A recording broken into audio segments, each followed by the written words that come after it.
Hi, ADHD 7712. You're new here? Well, welcome. You're funny. I'm late, according to you. 3:29. Wait, your time? 5:45 my time? I don't know if you'll be back or not.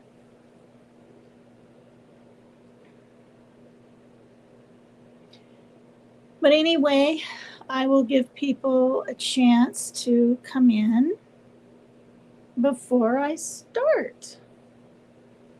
The title is Kerrville City Manager. We didn't want to have to call Wolf. That's what he said about 3 days ago. Meaning, it's about effing time. Well, I don't know what happened. Hi, Chicken Snake. Hi, Freeside.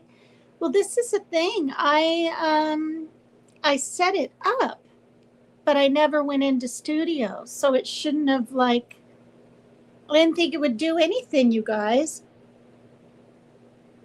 Hello. Hi, you guys. I didn't think it would do anything because I did not enter studio, so that's really weird. Yeah. So how is everyone tonight? I didn't go live last night. I needed a small break. But so yeah, those are the words that he said. We didn't want to have to call Wolf, meaning, right? The city manager of Kerrville, that if it wasn't really a torrential bad rainstorm with flooding, he didn't want to alarm people. Well, oh, I know, ADHD. I know you love me. Thank you. You're always here. You leave comments. Your wife's going to get jealous, Maybe. I don't know. Anyway, so yeah. And then the Kerr and then the Kerr County officials are pointing the finger at the National Weather System. Oh, that's fine, Mary Jane Doe. You get to the store. Oh my God, with smiley faces. Okay, so yeah, let's talk about this. First of all, for proof of this came in my email 2 nights ago. And now, where on earth is it? Okay, first, I'll show this one. And it's about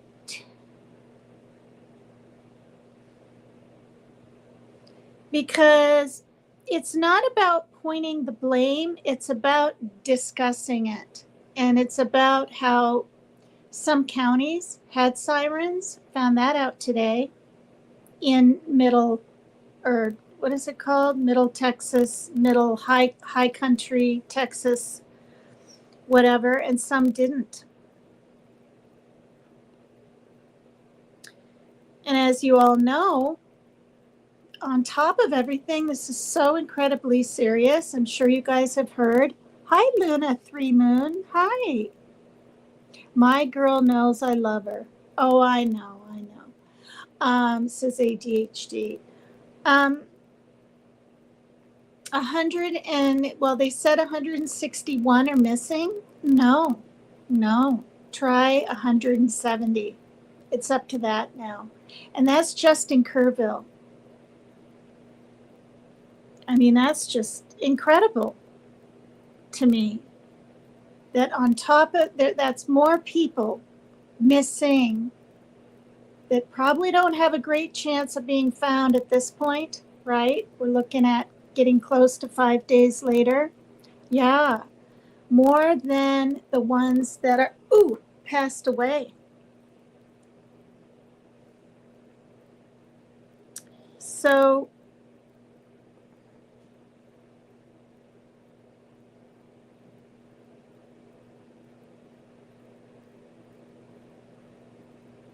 So this one was, I'm trying to find the one where he literally says, well, we didn't want to call wolf, and now, I'm not really finding it. So, just a minute here. Glad to see your hair growing back. What is it? Growing dead. Don't cut it so much better now. Oh, I know. It's more fun too. Okay, is this Snapped At by Testy? Oh dear. Okay, hang on here. I'm sitting on the toilet and watching this eating Funyuns. That is so funny. Thanks. I'm glad you guys like my pigtails. Funyuns. I like Funyuns. We buy Funyuns now and then. Luna's laughing. Okay, just a second here.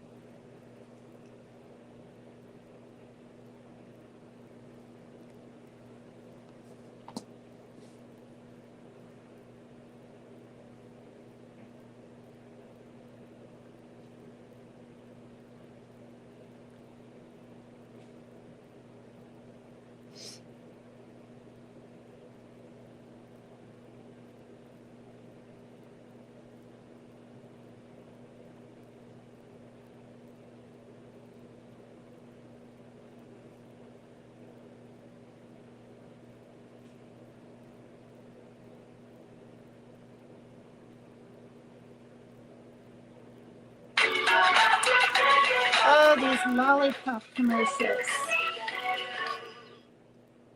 There were escalating forecasts throughout the day from the National Weather Service.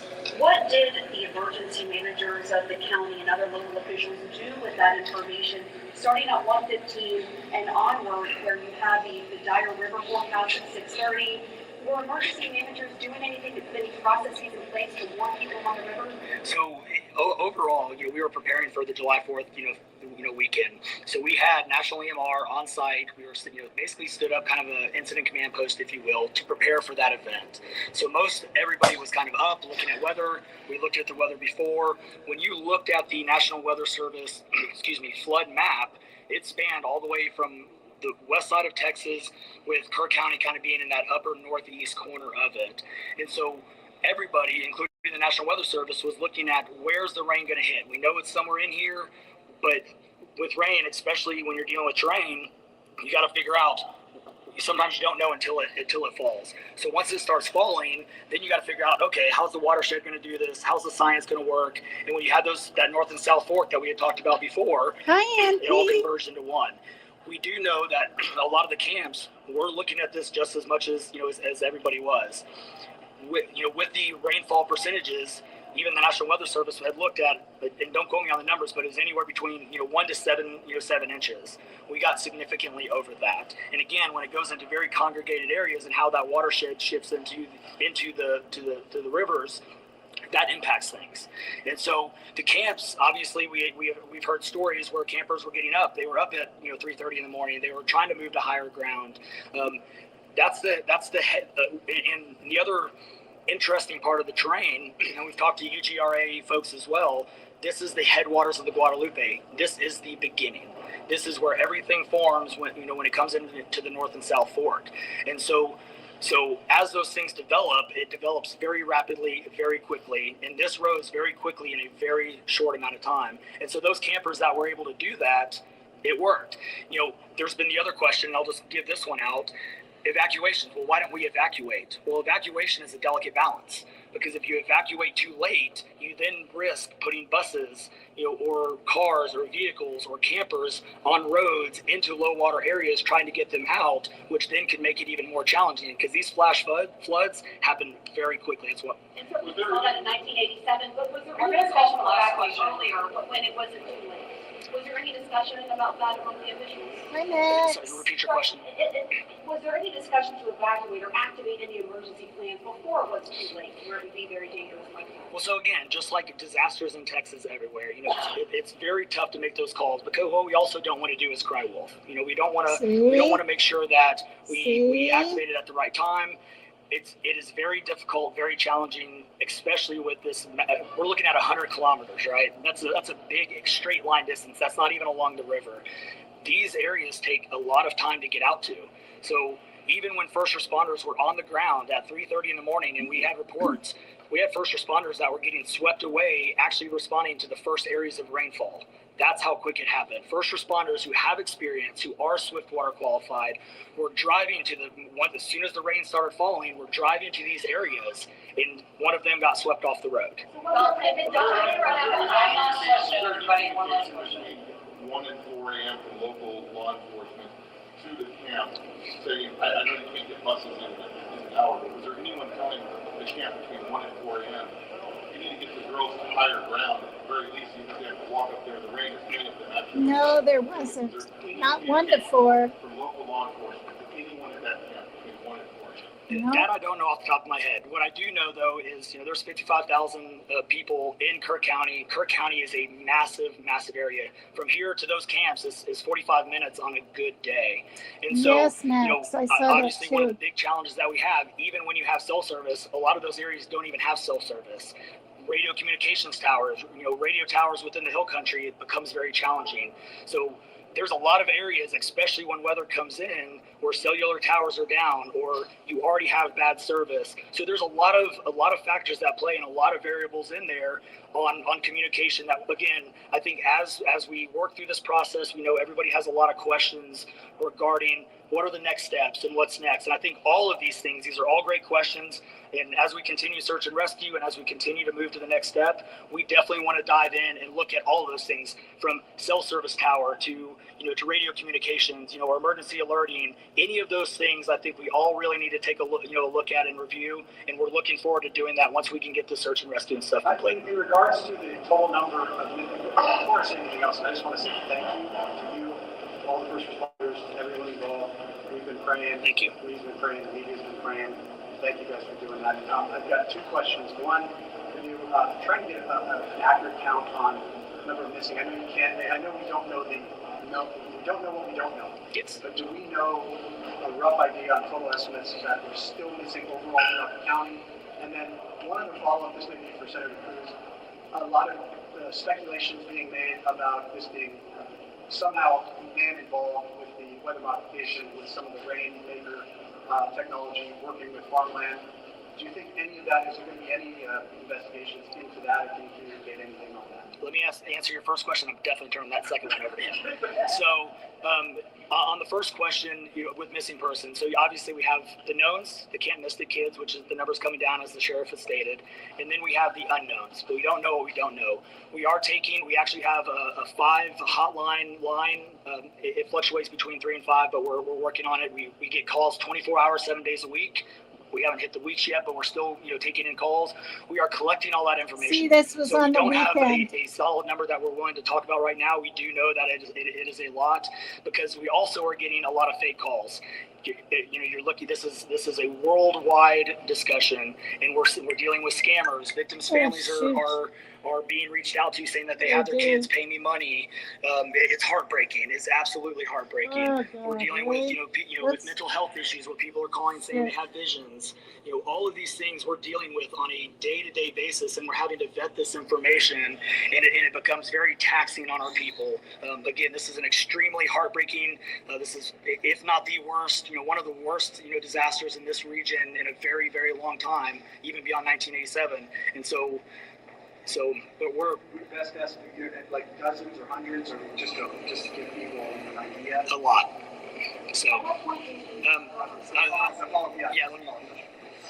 They're not to get into the weeds on, people are asking lots of questions, and where should we start the investigation at? To the best of my knowledge, there is zero evidence of anything related to anything like weather modification. And look, the internet can be a strange place. People can come up with all sorts of crazy theories. What I know is a reality is that a whole lot of Texans are grieving right now.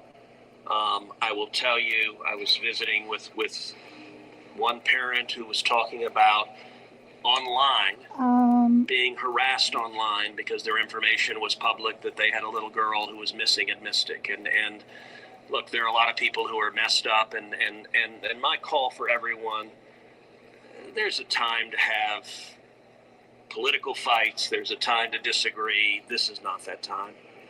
This is a time just to reach out, support each other. Go volunteer at the Salvation Army. Give them money. Go volunteer at your church. Go. You know what I did when this happened? Just go hug your kids. Because I got to tell you, I hugged my girls with tears in my eyes, because every one of us who's a parent, there, but for the grace of God, go I. And nothing will fill the void in these moms and dads' hearts, but they'll make it through it. Hi, Tony. And every one of us, we have an Hello. obligation to come through Hi, and help Rapper. them make it through it. And look, Texas will come through. And let me say, Kerr County, the Hill Country is incredible. It is beautiful. And these summer camps, Camp Mystic is an incredible Texas institution. For a century, it has made a profound difference helping young girls become strong women in Texas and across the country. And so, for me at least, I'm praying for these camps. I'm praying for all the campers, everyone implicated, everyone impacted, and I hope we come together and stand as one doing that. Thank you, everybody.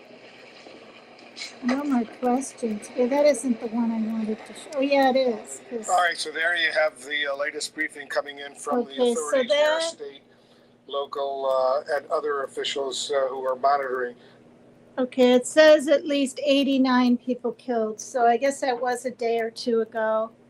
And then it was 104. Now it's 109. Hello to the 15 in the olive groves. So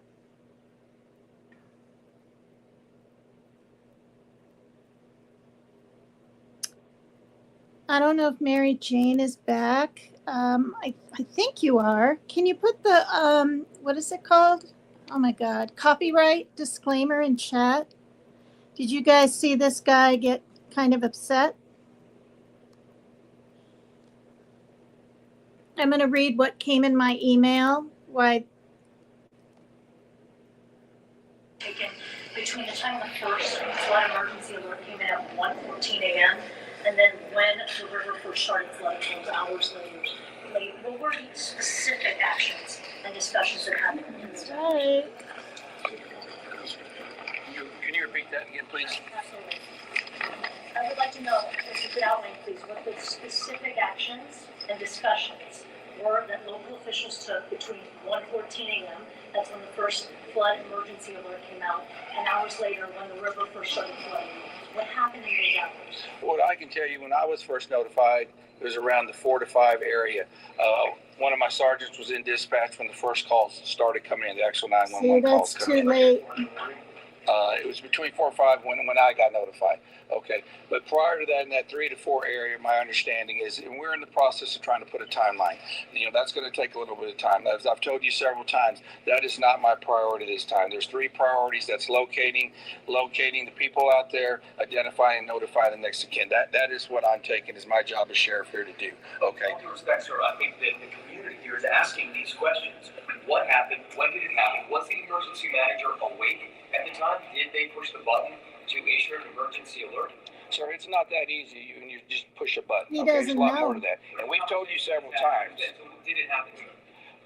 I can't tell you at this time. You Okay. can't tell me if the emergency manager of the county actually issued an emergency alert. Okay. Sheriff, just give me a second. Runs the operations center? Who runs the emergency? I'll come back to you. I know where. Appreciate it. Who runs the emergency operations center? We have a communication center, a dispatch, okay? We have a communication center. That's where the calls actually go to the police department, then they're forwarded to us. But leading up to this, in monitoring the weather, there's, in any large city, in any state, there's an office of emergency management that is monitoring the weather, that is watching and listening and getting briefings. Who is getting those briefings in this city, in this county? Who is receiving that information? And who would have ultimately made the decision to evacuate? I think it's the city manager, because he said he didn't want to have to call What we would Wolf. have done when we get notified, okay, I'm gonna tell you. You're not emergency management, right? The sheriff's not the EOC. No, there is no, I'm at the city.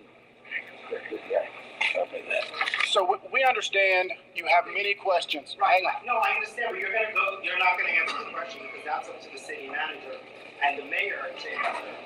Correct. It's the county emergency. We understand you have many questions. The judge is not here. We understand that, but right now, this team up here is focused on bringing people home. That's our focus. All those questions will be answered, but the priority right now It seems like you're is bringing people home. We totally understand that, and we value the incredible work that is being done by those first responders. We're seeing them out there muddy and sweaty and grinding it out day after day. But your community is asking these questions. And we will get answers. Right now, all of our resources are focused to recovery. I want to now bring in CNN Shimon Prokupez, who you heard asking questions That there. was the Shimon, guy. you have spent a lot of time in Texas asking questions about tragedies. Obviously, you spent months and months, even longer than that, in Uvalde, a very different kind of tragedy than what we're seeing right now. That was a gunman. This is Mother Nature. But the answers that people want are very similar, and that is what happened. Is there accountability? It is also understandable that you see the Guadalupe River behind you, Shimon.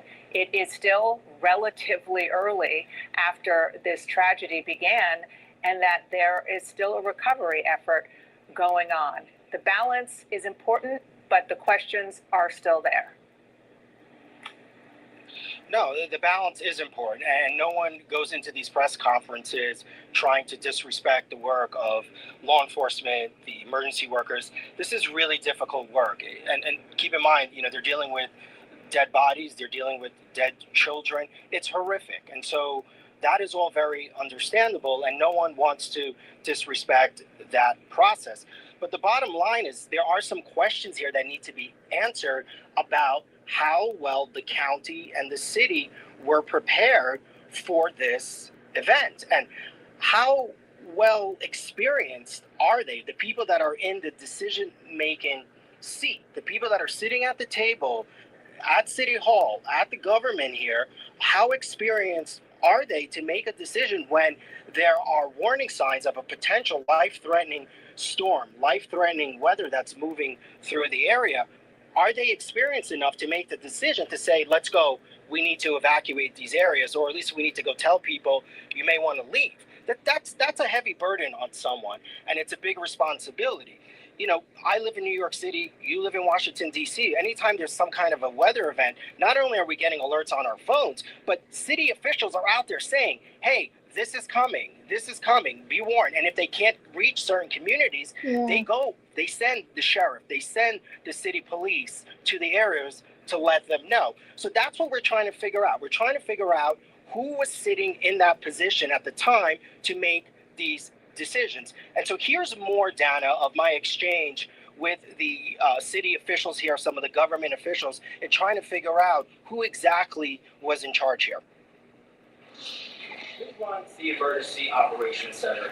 We have a communication center, a dispatch, okay? We have a communication center. That's where the calls actually go to the police department, then they're forwarded to us. But leading up to this, in monitoring the weather, there's, in any large city, in any state, there's an Office of Emergency Management that is monitoring the weather, that is watching and listening and getting briefings.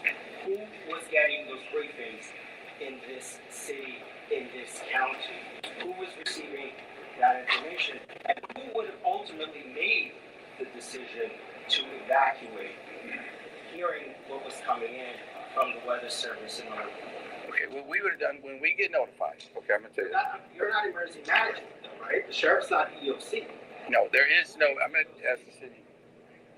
Yeah, over that. So we understand you have many questions. Right. No, I understand, but you're not gonna answer the question because that's up to the city manager and the mayor. Okay, so this is what we already saw. We understand you have many questions. The judge is not here. We understand that, but right now, this team up here is focused on bringing people home. That's our focus.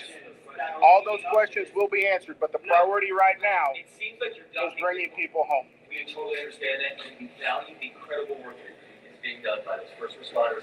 We're seeing them out there muddy and sweaty and grinding it out day after day. but your community is asking these questions. And we will get answers. Right now, all of our resources are focused to recovery. Who was in charge of the emergency operations center at the time that was getting any brief? Do we have? They don't want to throw. And Dana, how this works in Texas, it's usually up to the county judge. There's a county judge who sort of oversees so much of the decisions and the emergency operations decisions. That county judge has not been at the press conference. He was not there today. I think he was in some of the briefings earlier, in the days earlier, but certainly was not there today. And you heard their officials saying that there is no, as far as he knows, there's no emergency operations center here in the city here, in the fact that someone in the city would be making those decisions. That's according, I believe that was the sheriff speaking. But obviously then it falls on the county, right? And that's some of what our reporting has shown, that a lot of the decision making here would have been on the county. But still, the other thing, still, like what's so interesting here is that you have the sheriff there who said the first time that he knew something was wrong was around 4 a.m. And then the city manager for Kerrville realizes that something is wrong when he goes for a run at 3 a.m. And by the time he gets home, he sees the water start to rise and he realizes, oh man, this is going to be a problem. So obviously, Don, there's a lot of questions here about who was in charge, who was in a position to make potentially life-saving decisions. If there's anybody who can get the answers to those questions, it's you, Shimon. Thank you for popping up with us. And again, I just want to emphasize and underscore what you and the fellow reporters at that press conference were also underscoring, that this is in no way suggesting that there is not massive grief going on there. But part of grief is getting answers, and that is what the job is of you and our colleagues there on the ground. Shimon, thank you so much. Appreciate it.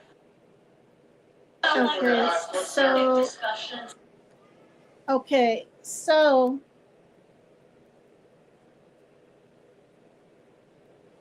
the second part of my title, you guys, is the Kerr County officials pointing their finger at the National Weather Service. I wrote incorrect because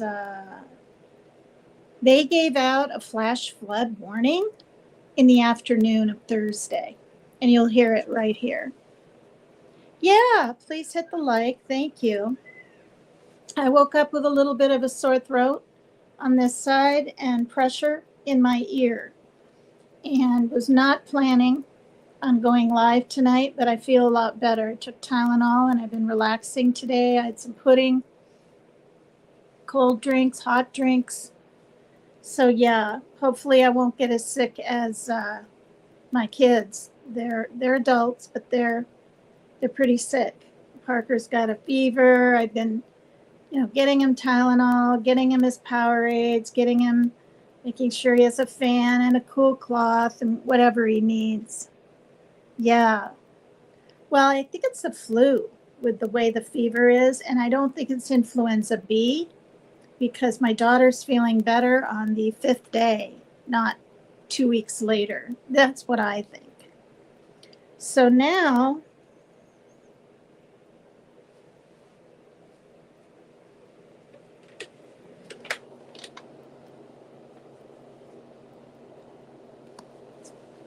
I'm going to play what I read. I'll show the title, and then I'll lay this down and you guys will hear it.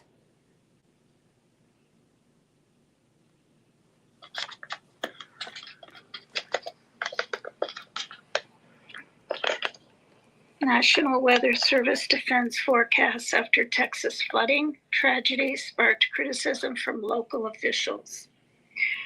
Emergency alerts gave preliminary lead times of more than 3 hours before flash flooding conditions occurred, the agency said. My voice is scratchy there. We'll listen together.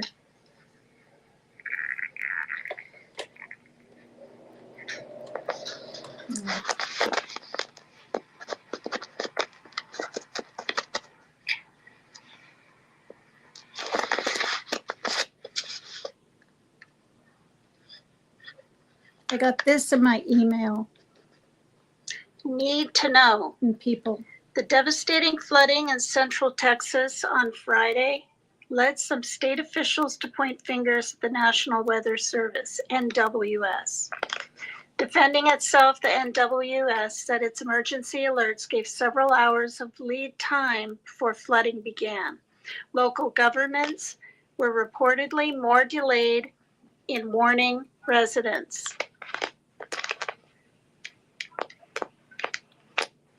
After months of rain fell in central Texas in a matter of mere hours on Friday, July 4th, leading to catastrophic flooding.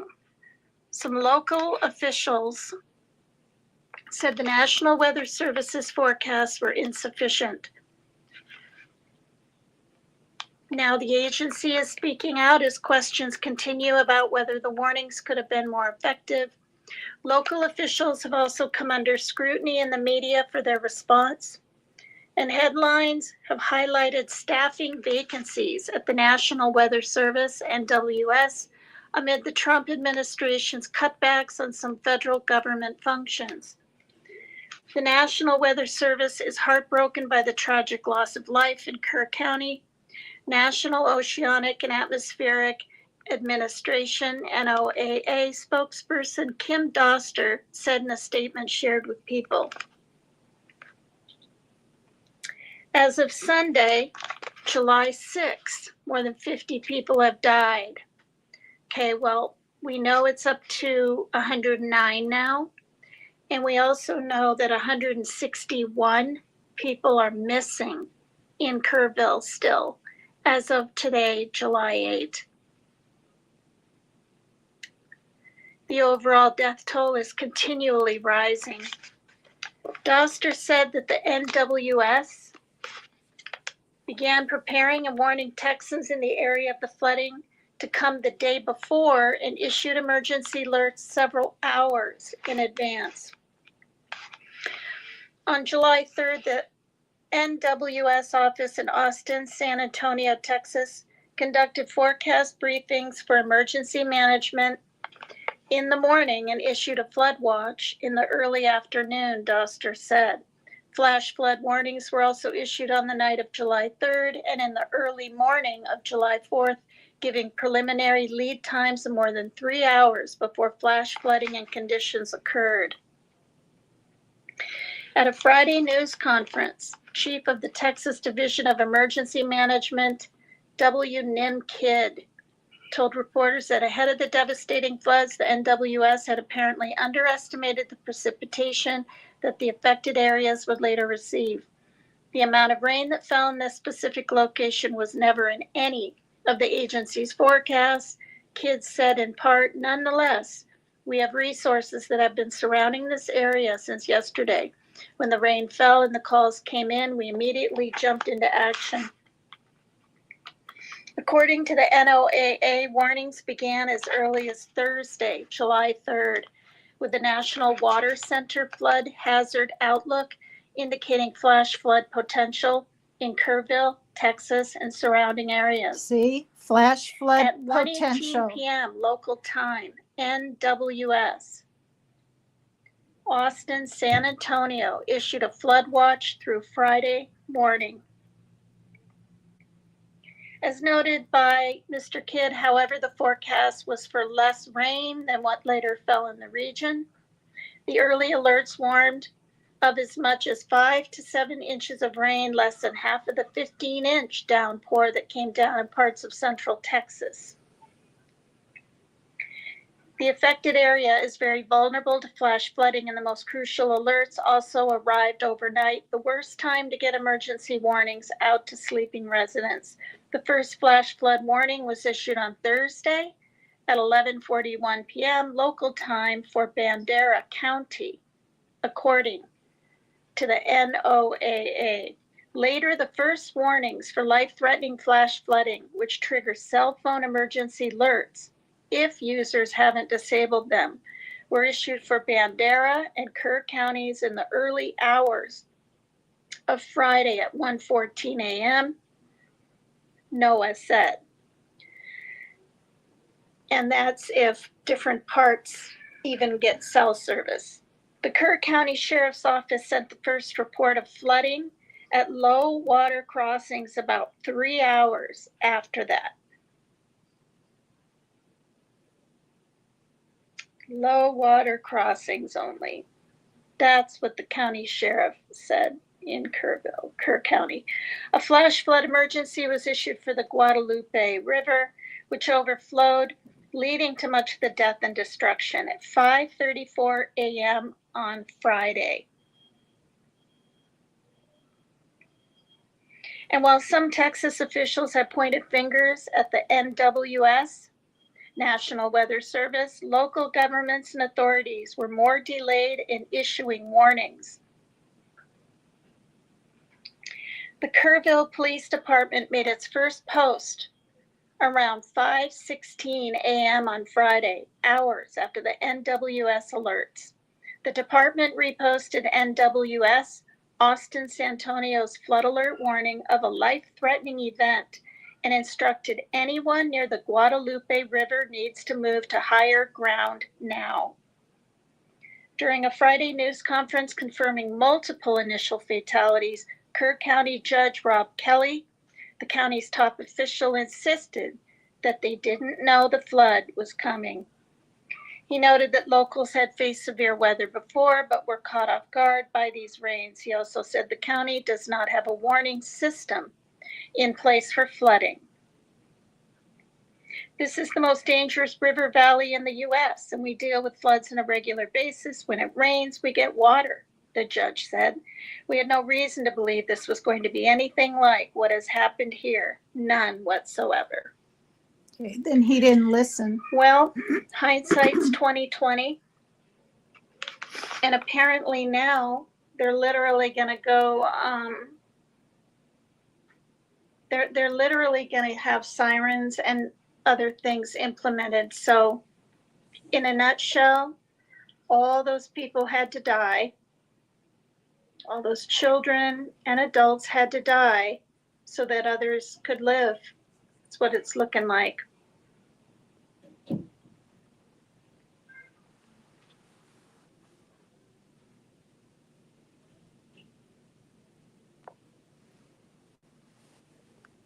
Okay, that's what I read. I read that last night and I was like, you know, it's not about blaming, but it's about accountability. And it's about figuring this out.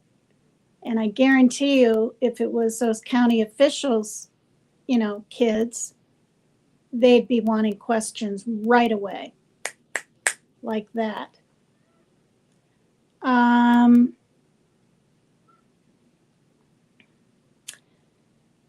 You know, and so, hi, St. Elmo's Fire. Regardless of weather modification, you guys, even if that was done, people weren't listening. People weren't heeding the warnings. I mean, we're not talking, you know, precipitation of rain. We're talking flash flood warning put out by NWS. And the Kerr County officials, maybe not today, but yesterday, were pointing the finger. Oh, you know, no, it's them. We didn't get it. No. People weren't heeding the warnings. They weren't listening. And the judge, if he's included in this problem or accountability thing, he said it himself. Oh, we get lots of rain. Well, lots of rain, the weather, you know, I mean, they said flood watch. Clear in the afternoon on the 3rd, on Thursday. Yeah, on the 3rd. So, you know, they'll figure it out. But it is sad. You know, it's like, I mean, I don't know. I mean, it's good that people can keep the faith, but I wouldn't be able to. I don't think I'd be able to, you guys. Maybe I'd have the faith back later on or something, but if my child was swept down a river, and I constantly heard on the news, oh, we're doing such a great job. We're doing such a great job. We've rescued 850. Well, now you've got 170. That's what I saw on Live Now Fox. It was 161. Now it's 170 missing, which is more than the amount of people they have found, deceased. And I don't know about you guys. I'm going to say it right here. I am PCT is extreme. And, I'll put up the trigger warning here really quick.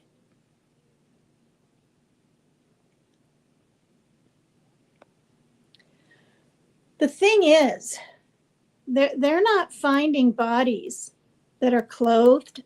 Think about it. People are sleeping in their underwear and their pajamas, probably not too many in their jeans even that'll stay on. They're probably finding naked, disformed, bent up around things, corpses. Because the rushing of that water would probably rip your shirt right off or your skirt or whatever. And,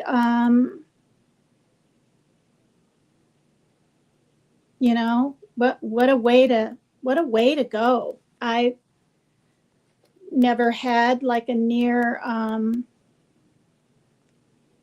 close to drowning incident or anything. I know many people have in their lifetimes, whether it's in the ocean and they get thrown down by waves and they can hardly get back up, or maybe a bathtub incident when they're younger, or a swimming pool incident or something. I've never come close to anything of drowning.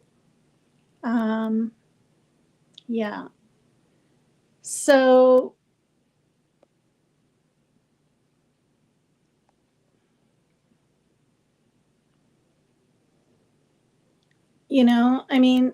that's the thing. These people, had to die so that others will be safe. If I was one of those parents, that's how I'd be looking at it. That was the purpose for their young child being on Earth.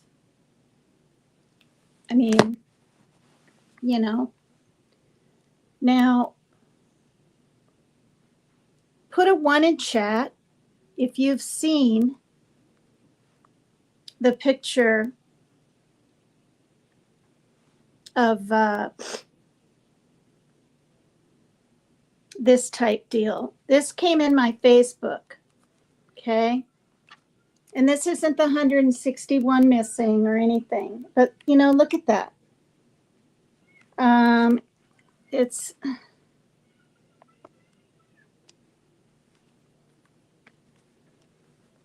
This came on Facebook.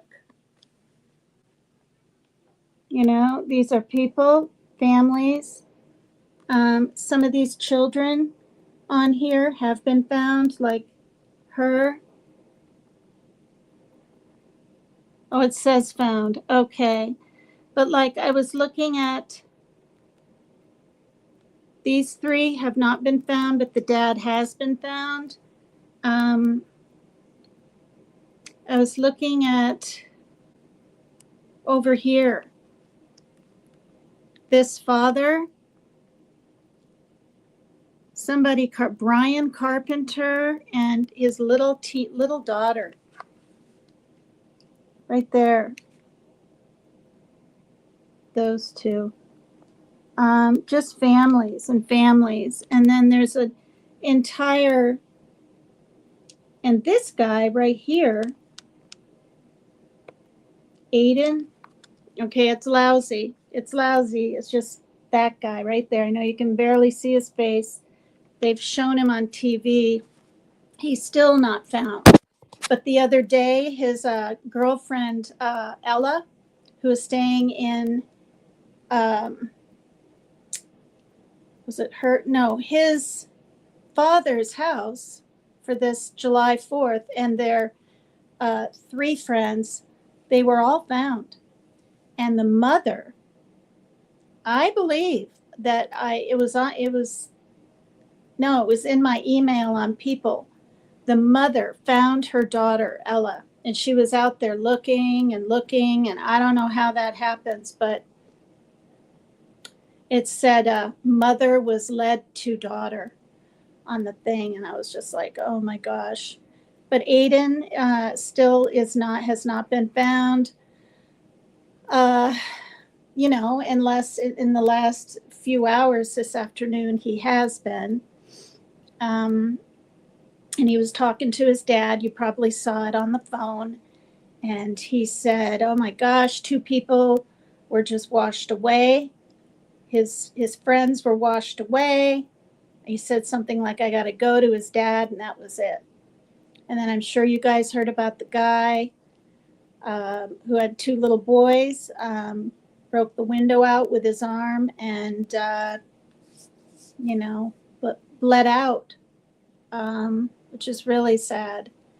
And his sister said, I'm scared to him. And he said, I'm scared too. And then he died. And so it's the personal things that I'm hearing, right? Like all of you,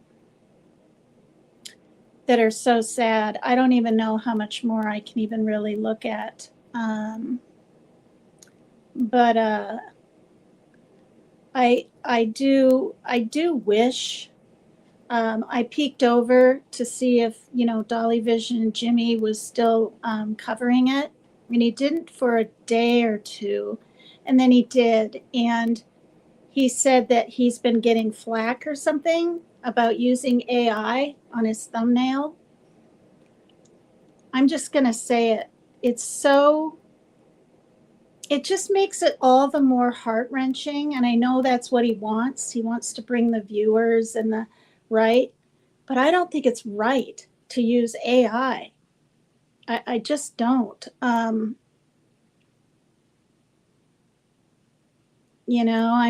sure a little girl in the water like that and a cop pulling her out, it all really might have happened, but those pictures aren't even real. And I think there's certain things AI should be used for, and I don't think tragedies is one. I just don't. Other than that, he's doing fantastic. Sub up to his channel if you haven't. It's under Dolly Vision. So, I looked at a little bit of that, but I had already seen all of those news things that he was playing in the afternoon, because he's up real late. So then he plays the afternoon Live Now Fox and all of this in the evening. And there's lots of people, right, that haven't seen it. But I'm like I get up and I come out and I turn the TV on, and I want to see if someone's been found or if the number's gone up. Like, I want to know, like everyone else. So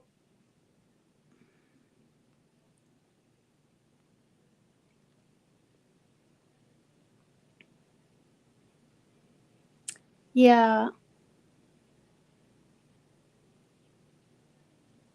Oh, good. Thanks for putting his link in. ADHD says I don't have to, but will you put the disclaimer in the chat? Because I would rather be safe than sorry showing, even though they're news channels, I would rather have that. So you guys, there's some finger pointing, and I understand, they want to find all the people, but boy, it is heart-wrenching, literally heart-wrenching. And it's been close to an hour.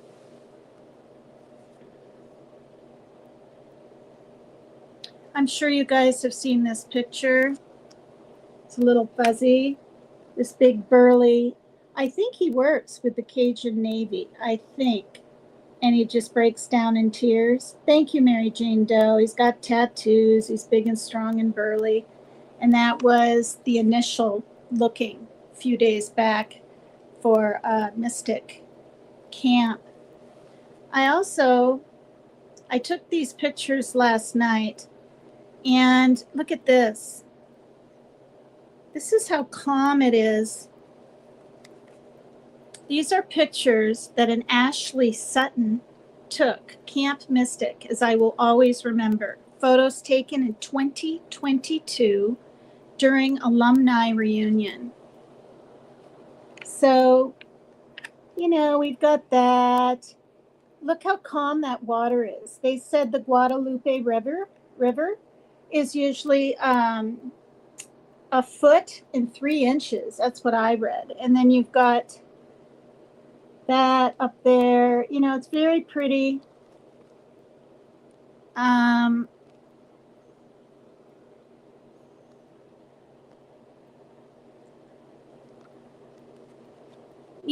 To think that those big trees were just torn down. And I know I don't have real good photo capacity like other creators, but I keep my life simple. I don't want to learn anymore on here. Thank you so much. So,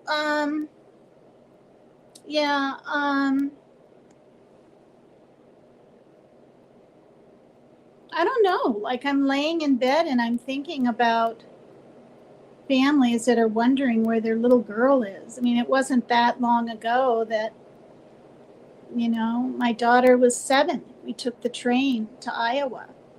I just can't imagine. And what about those parents that say, maybe the child didn't want to go to camp? You never know. And the mother or dad were like, no, it's Christian based and you need that and you're going and you'll love it and this and that, and made them go. You never know. All right, you guys, I'm going to go because it's very warm in here and I have all the fans on, including the AC on out there. Yesterday it was 85 and today it was supposed to be like 76 or something, and it wasn't. It was warmer. And so I'm going to go, and because for me to use the AC, it's got to be pretty warm. But thank you to the 19 in the olive groves. And, I'm extremely happy that Trump is sending some weapons to the Ukraine, but, he's kind of a tit for tat person. He's mad at Putin, so I'm going to send weapons to Ukraine, but how long will it last, right? That's my feeling on it. So Trump to me is kind of like a chess player, Also, I think it was yesterday, I don't know if you guys saw, in LA at a park where a whole bunch of children were, all these ICE and other people on horses just marched right through, and not slow. We're talking and it scared the children, and Karen Bass was talking about that. Everybody under the sun is suing each other now, right? That vaccination Kennedy guy is being sued by all the dioceses. Is that the word? It's not deities. It's well, I can't remember. Anyway, the medical ones. So people are suing and people are upset. And no, he's just a tit. Cool down, PCT.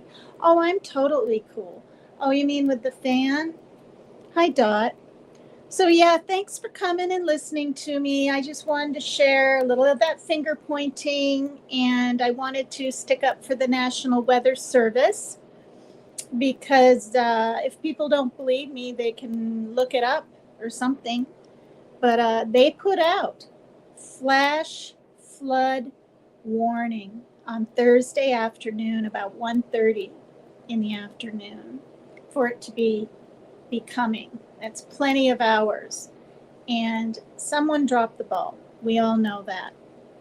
And I don't think anyone should go to jail over it, but there needs to be some accountability. And I don't really honestly think we'll ever really get that. So, yeah. Yeah, seriously, NWS. Yeah. All right. This is PCT is Extreme, nor formerly known as Papercut Tina. Please hit the like. Please subscribe if you're willing to. And maybe I have a mellow song to take us out, but I'm not sure. And hopefully I'll see you tomorrow. Prayers for everybody that needs them.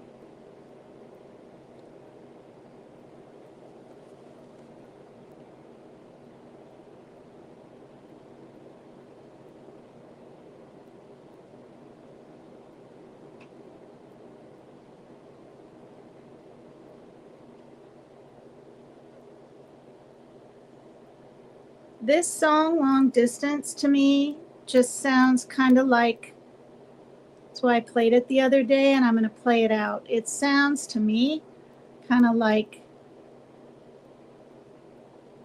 a river catastrophe about to happen with all the different little noises and things.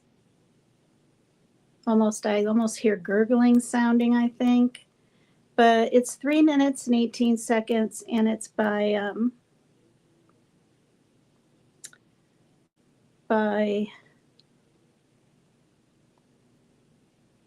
Mark Caron, Scott Guberman, and Angeline Saris.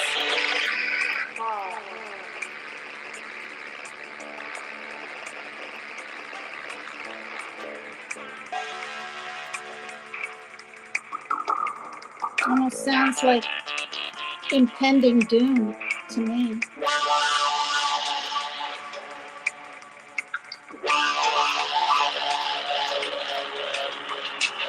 With trickling water.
Space.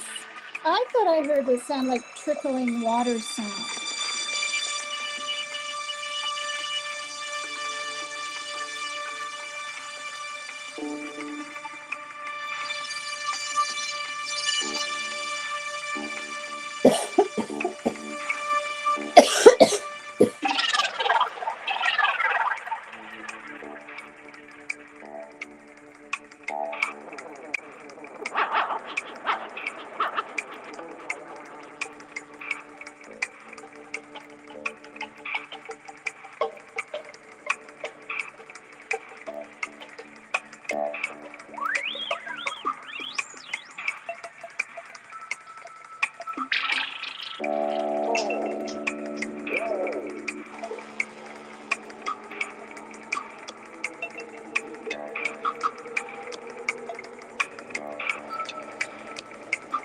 Yeah.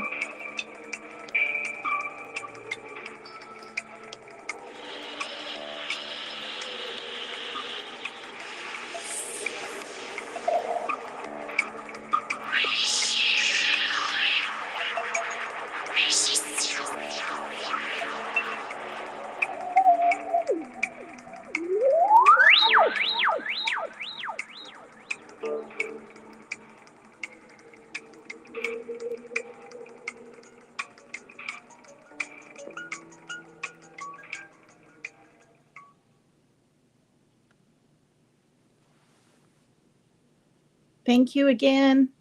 Love you guys.